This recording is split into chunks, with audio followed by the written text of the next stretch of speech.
Alright! Alright, so yan, isang magandang umaga, magandang tanghali, magandang hapon at magandang gabi sa inyong lahat. Yo! Wow! So ngayon, we are going to do something special, something different, 'di ba? Ang tagal kong din nagparamdam sa content creating, no? Nung nagko-content creating, nung panahon nagko-content create, gumagawa pa ako ng content. Hindi nyo pa kilala to eh. Hindi nyo pa nga nakikita to eh. Wala ka pa sa Tagsay. Wala pa ako sa Tagsay. Oh my God. So, ang dami na nangyari. It has been 2 years ago na. So, ngayon I am back. We are back. And we are so back. Oh my God. Oh my God. Alright. Alright. So, medyo rusty pa, to be honest. So, today, we are going to do something different nga, like I said. At ang gagawin natin ngayon is podcast. So, ang title ng podcast na to will be Kaching. Kaching. Catch up in 15 minutes. So, parang short lang siya. Abbreviation. Kaching. So, we have a timer here na 15 minutes. So, yung podcast natin ngayon is going to be 15 minutes lang talaga siya. Palagi. So, sa lahat ng mga, simula sa episode na to hanggang sa mga further episodes, lagi siyang 15 minutes. Siguro tong episode na to medyo sobra lang ng ilang seconds kasi first episode siya, pilot episode. Oo. So, kailangan pa siyang i-explain kasi first episode eh. Pero within the preceding episodes na, ano na tayo? 15 minutes na 15 minutes sakto. Yes. And once na mag-end yung 15-minute timer, sabay natin sasabihin, kaching! Yun! So, let's start. And 3, 2, 1, yan! 15 minutes has officially started. So, first of all, what's your name? Hi, I'm Lindsay. Yan, Lindsay. So, anong pinagkakaabala mo sa buhay? Lately, puro school, tas college applications. Yun, school and college applications. Kunyari, hindi tayo magkakilala eh. No? Oo. So, given with your recent happenings sa buhay mo, no? Ano yung mga gusto mong mapag-usapan ngayon? Ngayong 15 minutes lang naman yung time natin. Ano yung gusto mong pag-usapan ngayon? Kasi itong video na to, hindi talaga natin hindi planado. Hindi planado, walang kaplano-plano. So, ano yung gusto mong pag-usapan? Baka naman may mabigay ka kasi. Hindi planado pero may mic. May mic. Siguro yung things na nagpapabuhay kumbaga sa akin lately is yung friends. So pag-uusapan natin ngayon is friends. Oo. Okay, so usapang friendship. So busy ka ngayon sa school. Ang dami mong ginagawa. Sobrang draining ba? Oo, sobra. Kasi, syempre, hindi lang utak eh. Kasi matutulog ka din. Kasi yung, schedule namin, 6 a.m. And then, with the amount of tasks na ginagawa namin, hindi mo maiwasan na late na matulog. Kaya nakakapagod talaga.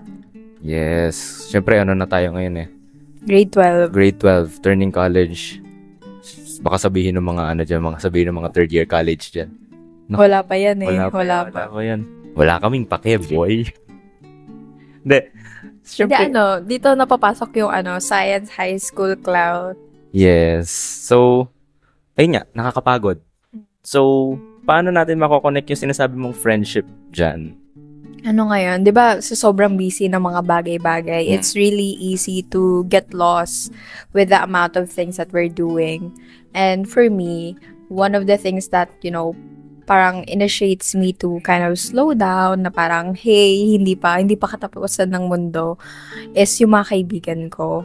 And whenever I'm tired, ganito ganyan, kunwari, yung sobrang daming quiz sa isang araw, tapos, pero by the end of the class, magja-Jollibee kayo. Yung mga simple joys na nabibig sa'yo ng mga kaibigan mo. Okay, so, gaya nga nasabi nila it's the small things that matter, no?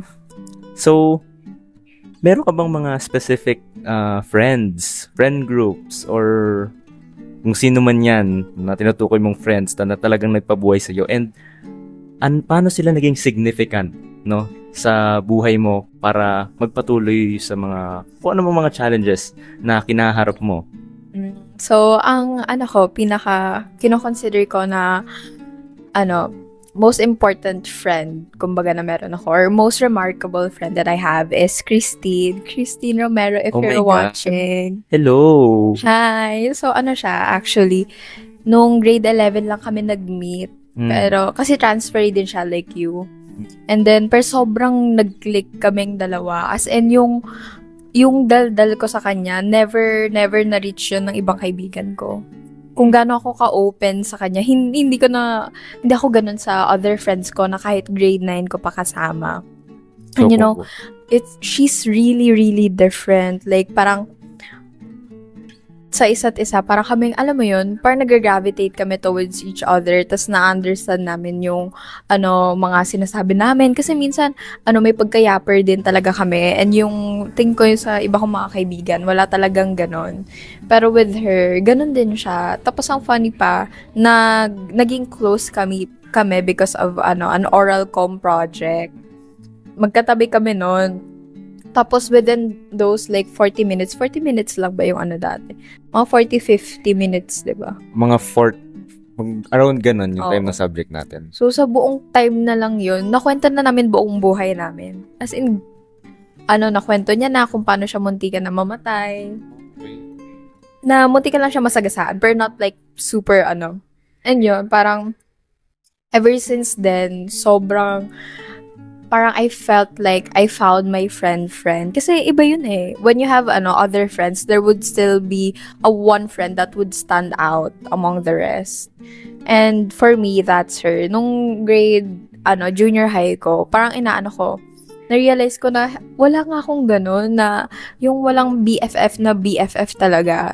Tas yun, thankfully, na dumating siya, nag-transfer siya. Though, she transferred schools na din for grade 12. But we still talk.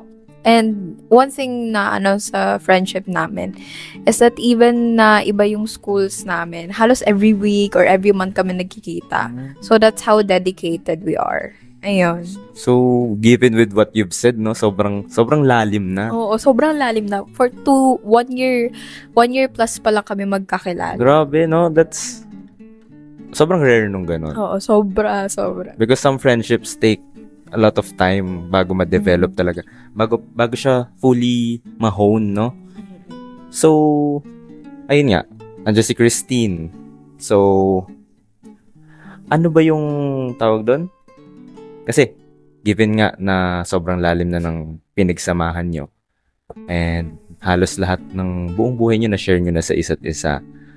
So, ano ba yung naging impact niya sa'yo? Like, ano ba yung nabago niya sa'yo? Is there something that have changed nung sinasabi mo nung grade 9 ka, like yung junior high school ka in general?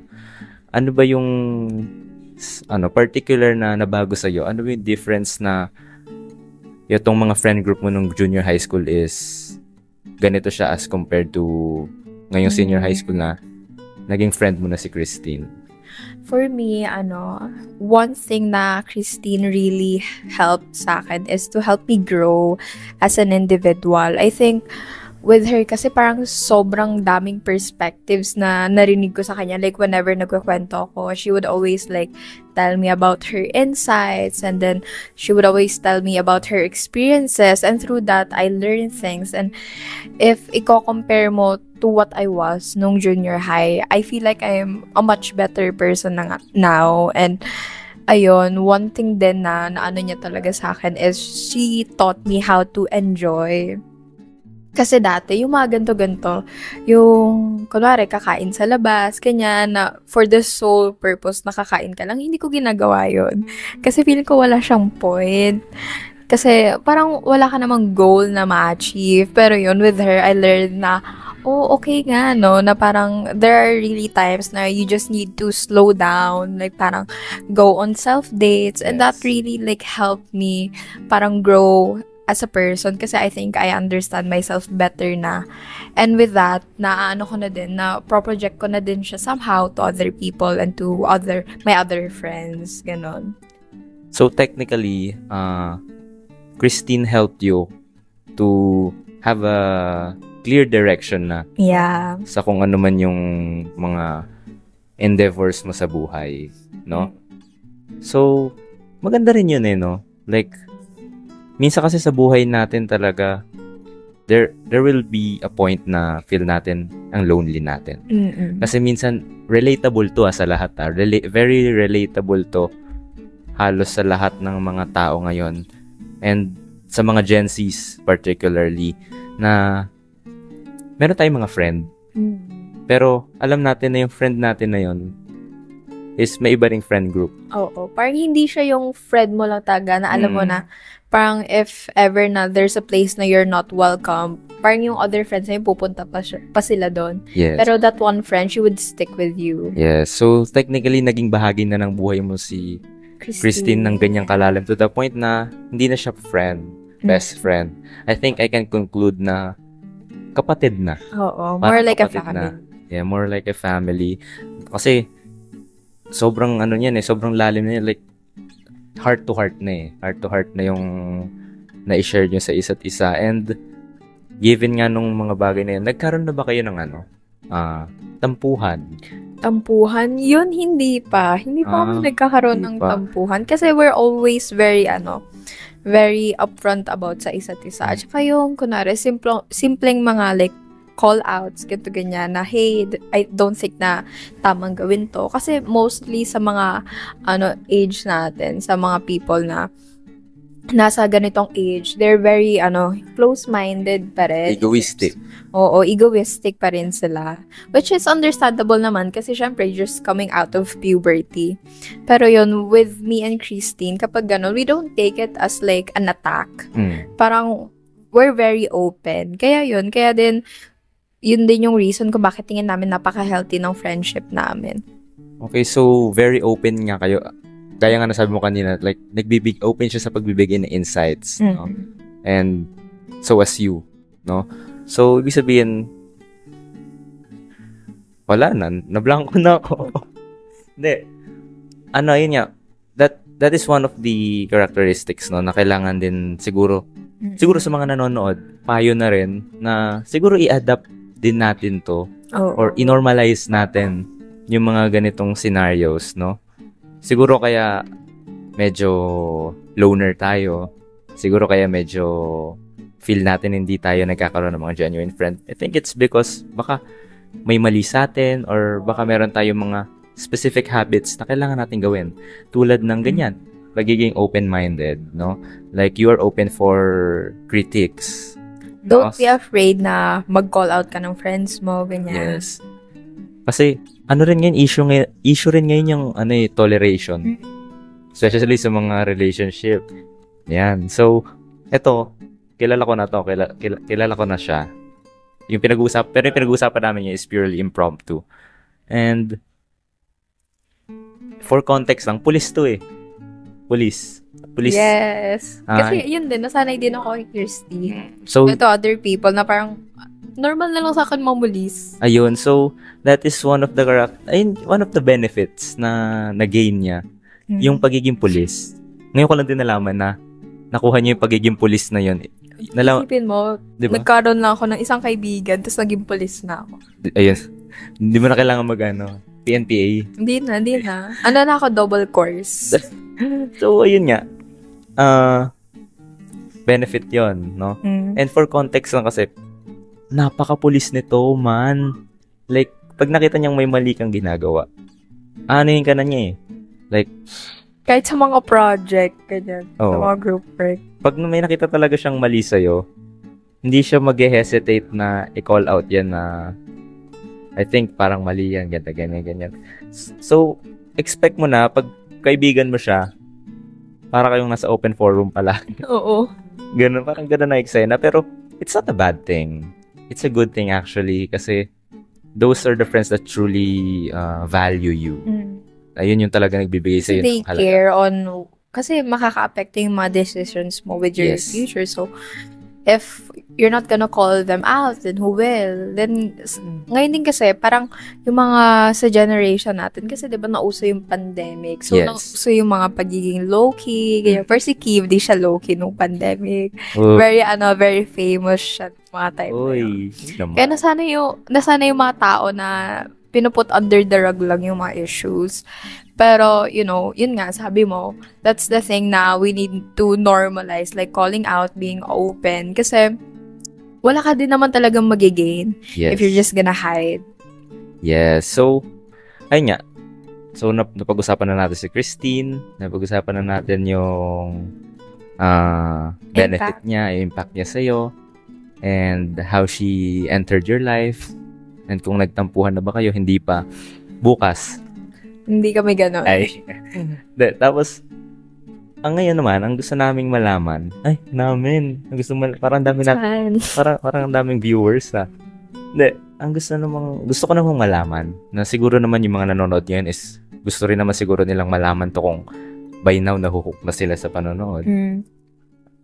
What are you looking forward sa friendship niyo pa ni Christine? Sabi ni Christine, I really, look forward into growing old with her kasi I feel like she's the type of person na kahit hanggang adults kami, kahit siguro gray na yung buhok namin, lola-lola na, ganun, kaibigan ko pa rin. Kasi she's that very dedicated. Ganun kami ka-dedicated sa, relasyon naming dalawa. Ay, relasyon? Sabi nga niya, mas mahal niya pa daw ako sa lahat ng mga naging lalaki niya. Ayan. So, I'm very honored for that. Ayun, tapos I wanna see her grow then to, kung ano pa yung, what she will blossom into, and yun din, parang feeling ko, kasi nga I view her as a family na eh. Kasi, I wanna see what more she can do, and I really think that she can do a lot. Kasi, she's very confident as a person. Like, kahit sintonado siya, kumakanta siya sa resto. Ganon yung confidence niya eh. Na para bang, Catherine Bernardo na daw siya. Yes. So, yun, ewan ko. And, I really, really wanna keep her. Kasi I feel like, even after being friends for just a short while, she really understands me and we really understand each other. So, those are the type of friends na you wanna keep for a long, long time. So, may naririnig na ako. Oh, no. Oh, no. So, ayun na. So, sige. Since pilot episode, sige. Sige. Extend lang natin for 30 minutes. 30 for an outro. So, to conclude or to summarize what you've said, you want Christine to be your lifetime companion. Yeah. Yun, kasal na lifetime. kami. Yun. So, ayun nga, given that, parang masaya siguro kung next episode. Siya naman. Tapos tatanungin naman natin si Christine about sa kanya. Pwede. O, diba? Parang dating show lang din naman to eh. Ayun. Pwede. So, ayan. Thank you. So, ayan. Ayun nga. Yun na yun. So, ayun yung parang nakita nyo na yung preview kung paano yung mga mangyayari na to. And just to give you a sneak peek or parang spoilers on what will happen. Yan. So, ayan, second episode siguro if it's possible, no? Si friend naman niya yung ma-interview natin or ma-podcast natin. And then, ibang location naman, if possible.